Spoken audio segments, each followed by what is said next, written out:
என்னங்க ஆச்சு உங்களுக்கு? ஏன் ஒரு மாதிரியா இருக்கீங்க? ஒன்றும் இல்லை எஸ்தர். எனக்கு நல்ல வேலை இருக்குது, நல்ல சம்பளம் இருக்குது, நல்ல வீடு இருக்குது. இது எல்லாம் இருந்தாலும் கூட மனசில் சந்தோஷம் இல்லவே இல்லை. அது ஏன்னு தெரியல. இது சாதாரணம் தாங்க. உலகத்தில் இருக்கிற பொருள் எல்லாம் நமக்கு சில நேரம் மட்டும்தான் சந்தோஷம் தரும்.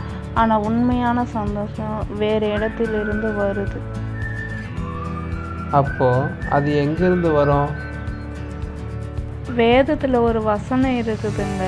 கர்த்தருக்குள் எப்போதும் சந்தோஷமாக இருங்கள் என்று பிலிப்பியர் 4:4 சொல்லப்பட்டிருக்கிறது.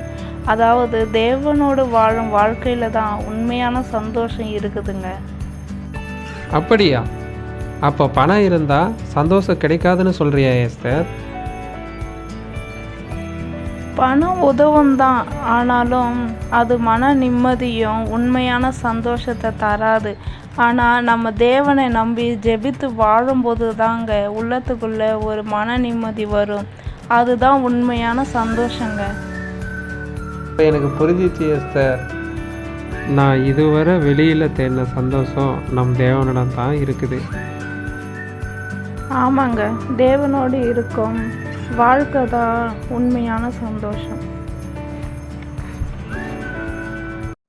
இந்த கதையின் கருத்து என்னன்னு பார்த்தீங்கன்னா, உலக பொருட்கள் எல்லாம் நமக்கு ஒரு நிரந்தரம் இல்லாத சந்தோஷம் தரும். ஆனால் தேவனோடு இருக்கும் வாழ்க்கை மட்டும்தாங்க நமக்கு நித்திய சந்தோஷம் தரும். இந்த கதை உங்களுக்கு பிடிச்சிருந்தா கிதியோன் எஸ்தர் சேனலை சப்ஸ்கிரைப் பண்ணுங்கள், லைக் பண்ணுங்கள், மற்றவர்களுக்கும் ஷேர் பண்ணுங்கள். God bless you. Thank you all.